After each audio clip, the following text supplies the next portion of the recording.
You are now entering Clearview, Illinois. The name of tonight's tale is Shadow of the Night. Toyi had been wandering the forests of Clearview for hours. He was on a pilgrimage to traverse through every forest in the world. Currently, he passed through every major forest in Africa, half of Europe, and approximately 26 in America so far. As odd as he found America, in some ways the forest of this place was unusually confusing. His compass seemed to tell him whatever direction it felt at any given moment, and he passed the same formations of foliage more often than he'd like to admit.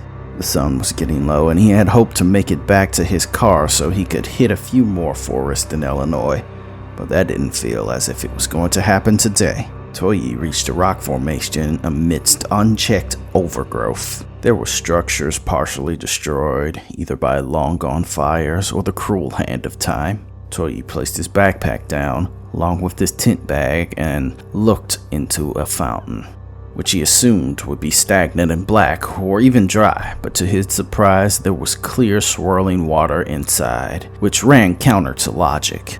Nothing about the forgotten ruined settlement screamed that it was maintained enough to have anything that was functional.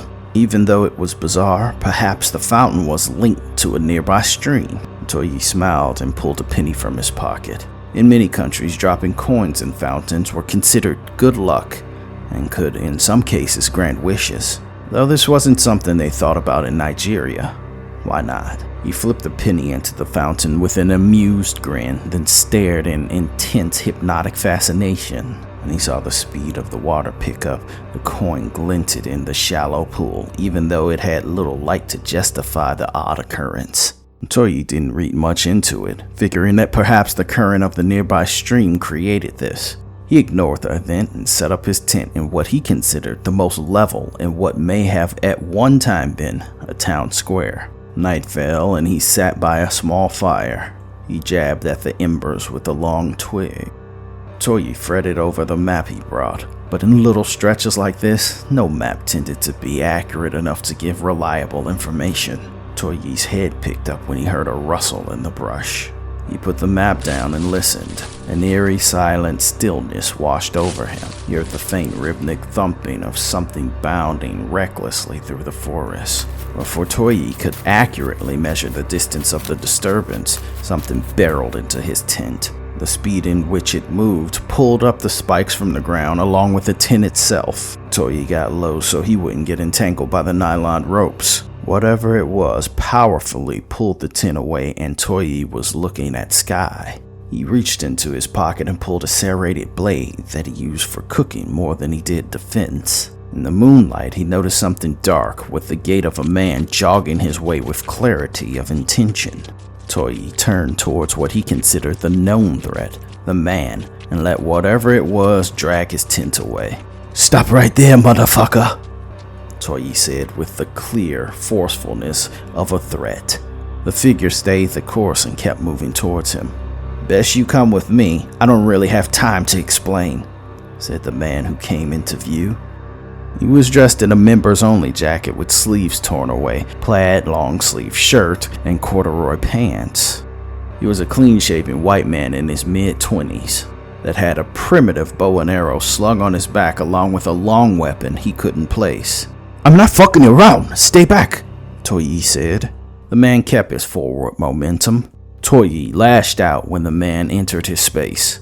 He dodged expertly, spinning so fast he temporarily lost track of him. He was at his side. "We don't have time for this," he said. Toyi attempted to hit the stranger with his backswing, but he caught him by his wrists, then twisted until the knife dropped into his grip. The stranger caught the blade before it fell, put it to Toyi's neck, then moved backwards quickly in such a way Toyi was either going to follow him or get cut. The loose material of the tent came charging back their way with such ferocity, he didn't mind following the stranger's lead. The two men fell backwards into the ruins of a past civilization. They watched from the dark as the tent ripped away and revealed a feral hog. The stranger took the knife away from Toyi's neck and handed it back to him. Before he had time to comprehend the whys of it all, something bigger emerged from the forest. The warthog snarled in its direction. Bursting from the shadow was a beast that nearly touched the treetops. It was gangly but powerful, gray, desiccated as a corpse, barely human, with a head more skull than face. The hog defiantly charged the ragged giant. It didn't break stride. It snatched the hog by a crooked back leg and violently slapped the beast on a tree. The thing wailed helplessly and died quickly. The giant grabbed the thing at the neck and by the legs, then twisted like a head of lettuce. It yanked the thing's skeleton from its body, pulling it apart like bloody bread. "Okay, sit tight," whispered the stranger to Toyi.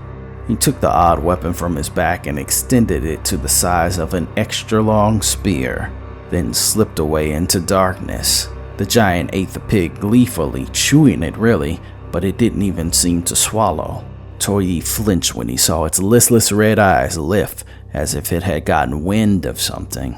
He knew fear when he looked into the thing's sunken dead eyes that saw without light in them. He took a step forward with the spine and head of the pig in one hand like an ancient archaic flail. Toyi dropped in fear. It moved towards him. It towered over to the ruined structure he took refuge in. As the thing crouched to get eye level with the half-remembered building, a figure dropped from the darkness on high. Toyi held his breath. When the thing landed, the tip of the spear pierced the giant's back, erupting out of its chest where the heart might had been. It was the stranger. The weight from his drop brought the monstrous giant to one knee. Even with the spear jutting out from his back, it lived. The mysterious stranger didn't bother to pull the spear out. He rolled out of arm's reach and rearmed himself with 2 machetes. The giant attempted to stand. His skeletal face was as dispassionate as the dead. The stranger rolled into the beast, not away. It attempted to pick him up, but with an X-chop the little man severed its foot. It fell over. The spear in its chest ripped further into flesh. The man climbed the downed beast. His head slammed next to Toyi. One bloody hit fell on the back of its neck, then a second. It attempted to swat the man away, but he was in his shoulder blades too deep for him to easily succeed. The 2 more bloody and vicious blows landed, and the giant's bony head rode next to Toyi's feet. Even headless, the giant attempted to stand. Toyi saw its dead eyes searching with the same desperation as a doomed man. "I'll be just a minute," said the stranger casually. He hacked the thing's limbs like a butcher that's meat had yet to know it was dead. Toyi found it hard to watch this vicious deconstruction of the beast, but even as much as the stranger removed, it never quite stopped resisting. The man wiped his blades on the brown grass and latched them to 2 holsters at his side that looked as if he clearly fashioned from animal skin. "Who are you? Why are you here?" said Toyi. "I'm Clem Perkins, and I could ask you the exact same question," said the stranger as he kicked away a writhing hand that attempted to grab him. Or grip him more accurately, seeing it was not connected to arms. "I got lost and set up here," said Toyi. "I was vacationing with my friends, and next thing you know, I'm lost out here slaying monsters." "Where do they come from?" "Don't really know, but I've been killing these things for months. Hate to break it to you, but I'm as lost as you are, man.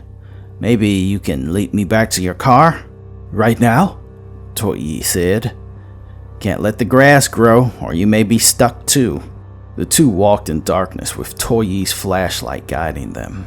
"You say you were out here lost for months," said Toyi, deciding he'd ask questions in order of their importance. "Yeah, it was a weekend retreat for about 10 of us. Now that I think about it, that was where we camped the night it started." "Why can't you get out? Even if you walked in one direction for a few days, you would hit some sort of civilization." "Yeah, I thought that too, but it doesn't work that way. The force wraps around you and moves things around." "And that thing," Toyi said, "beats me. Monsters sorta just wander around out here, and I got good at killing them. You know, it used to take 4 of us just to do that in the beginning." "When did you start losing your friends?" Clem looked to Toyi with a guarded smile to cover his pain. Pretty early on, actually. I'm the last one. Who won the Super Bowl this year? Do you know? Toyi shook his head. As far as he was concerned, there was only one football, and it was played with your feet. Suddenly, Clem leaned on a tree and pulled Toyi behind him. All the mirth and relaxed banter instantly dissipated. Clem became more quizzical and slightly less stone-faced. You hear that thing? He asked Toyi in a whisper. Toyi listened, and he did hear something. It sounded like music. That's Benatar, said Clem. Benatar? Pat Benatar? Toyi shook his head as if it didn't ring a bell. Come on, that way, said Clem. They ventured towards the music. Shadow of the night, said Clem. Toyi nodded politely. Clem asked Toyi to kill the light, and they walked in darkness when the music rose to its apex. They approached a clearing, and Toyi's car was sitting there in a gravel parking lot. There was a shirtless fat man laying on the hood of his SUV. The door was open and the music was playing. Toyi didn't possess the natural suspicion of Clem, so he took the situation at face value. As far as he could tell, some dude was messing with his car. He popped out of the brush. Hey, that's my car, Toyi yelled. The fat man sat up, mouthing the words to Pat Benatar. The man was at least 600 pounds, hairless, big. He was closer to 7 feet than 6. I love this song, he said to Toyi instead of giving an answer. Get the fuck off my car! Rude, said the obese stranger. He all but hovered off of the hood of the car, towering over Toyi with no clothes on whatsoever. Suddenly, an arrow broke loose at the back of the bald man. A gust of air took the bolt and pushed it into the air.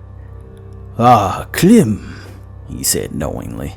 He snapped his fingers and Clem hovered out of the brush, and he was drugged to him, face to face, wafting on the air like a leaf in the wind. The big man laughed aimlessly. I'm going to miss you, but it's been fun. And now it's time for you to go. What the fuck are you doing to him?